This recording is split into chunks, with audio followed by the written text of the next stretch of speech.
Assalamualaikum warahmatullahi wabarakatuh. Oke, kembali lagi di channel YouTube aku. Teman-teman, kali ini kita akan belajar mengenai uji regresi linear berganda. Sebelumnya kita sudah bahas mengenai uji regresi linear sederhana. Yang masih belum menonton bisa dilihat ya di video-videoku sebelumnya. Nah, di sini kita akan mempelajari uji regresi linear berganda, teman-teman.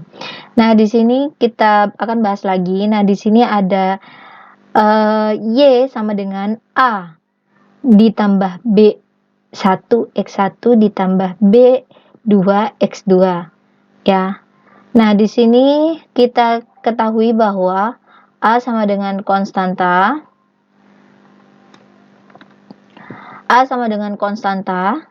Dan sedangkan B-nya itu sama dengan B1 X1 koefisien dari variabel X1, yang B2 X2 adalah koefisien dari X2.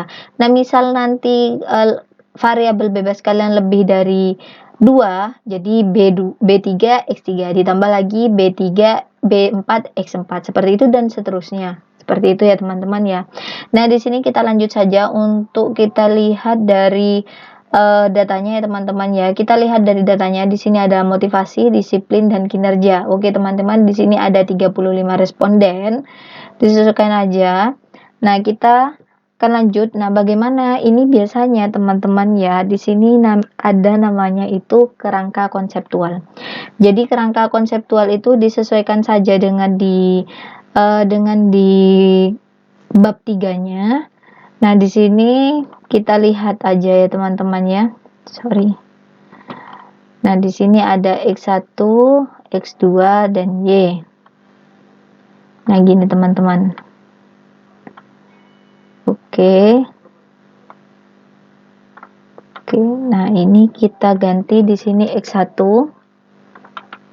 Di sini biasanya seperti ini ya, teman-teman ya, di dalam kerangka konseptual. Nah, kita lanjut. Nah, di sini yang dimaksud nanti pengaruh apa? Apakah ada pengaruh antara X1 terhadap Y?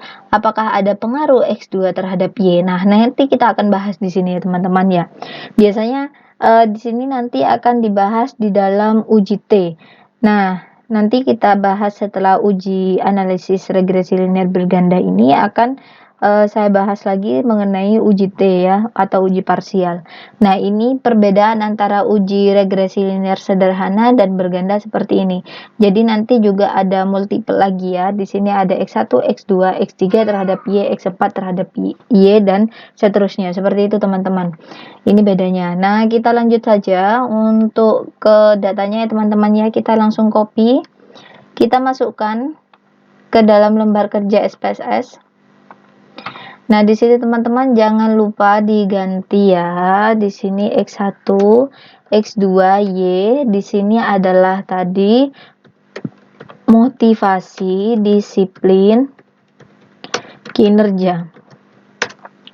Nah, disiplin, sorry, typo. Oke, ini disiplin ya, teman-teman ya. Kita langsung aja ke data view.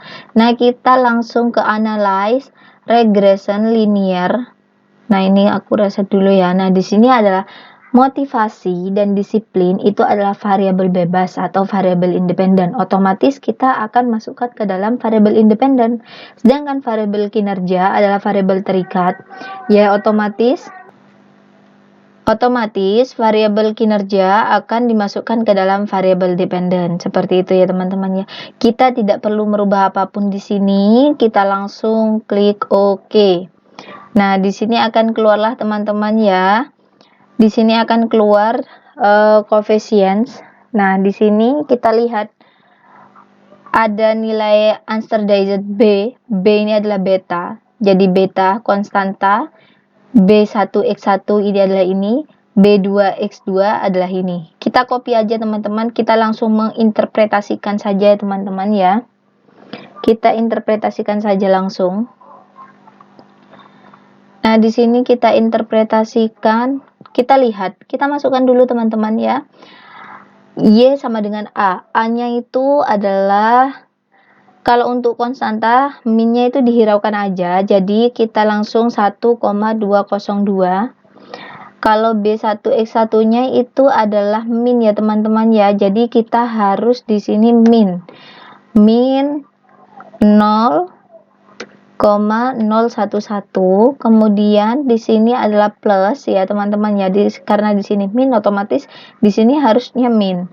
Nah, karena di sini plus, jadi kita tetap di sini nggak kita ganti, jadi kita langsung aja 0,678. Oke teman-teman, seperti ini. Ini adalah penginputan datanya.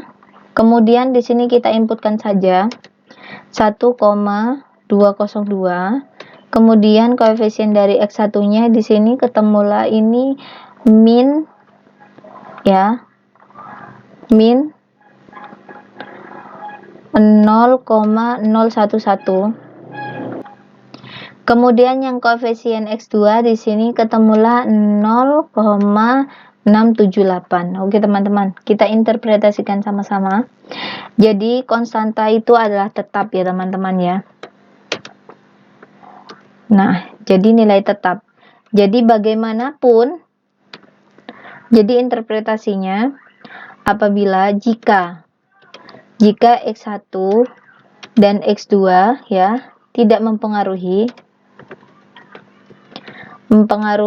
Y, maka nilai konstanta nilai Y, maka nilai Y akan tetap sebesar 1,202.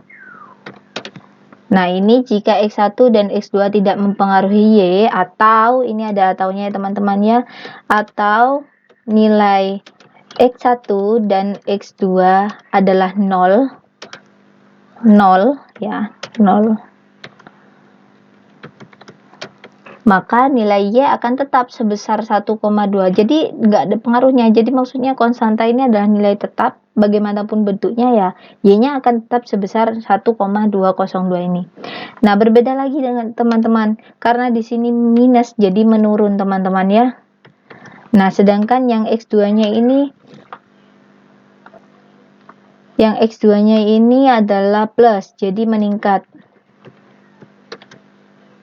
Nah, kita interpretasikan dulu ya kalau untuk yang koefisien X1-nya. Nah, di sini karena menurun, jadi artinya X1 ini menunjukkan bahwa penurunan ya teman-teman ya, penurunan 1% terhadap variabel X1, maka akan menurunkan juga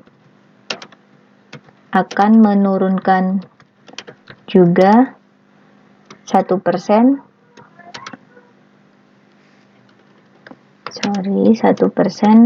pada variabel Y. Seperti itu teman-teman. Caranya seperti itu.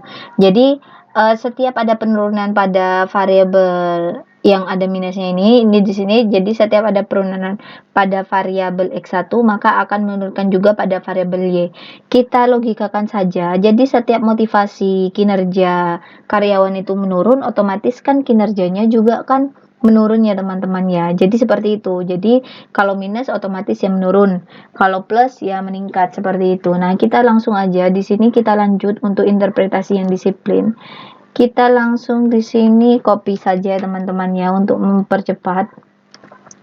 Nah, di sini karena dia meningkat, jadi di sini tinggal kita ganti aja, menunjukkan bahwa peningkatan 1% terhadap variabel X2 ya teman-teman, maka akan meningkatkan juga 1% pada variabel Y. Seperti itu teman-teman. Nah, itu adalah interpretasi dari koefisien determinasi. Oke teman-teman ya, cukup sekian dulu mungkin yang bisa kita pelajari hari ini. Kalau kalian puas dengan video ini, jangan lupa di like, komen, dan subscribe-nya ya teman-teman ya. Dan juga jangan lupa di-share kepada teman-teman yang membutuhkan. Semoga video ini bermanfaat untuk kalian semua dan untuk yang membutuhkan. Terima kasih sudah menonton. Sehat selalu.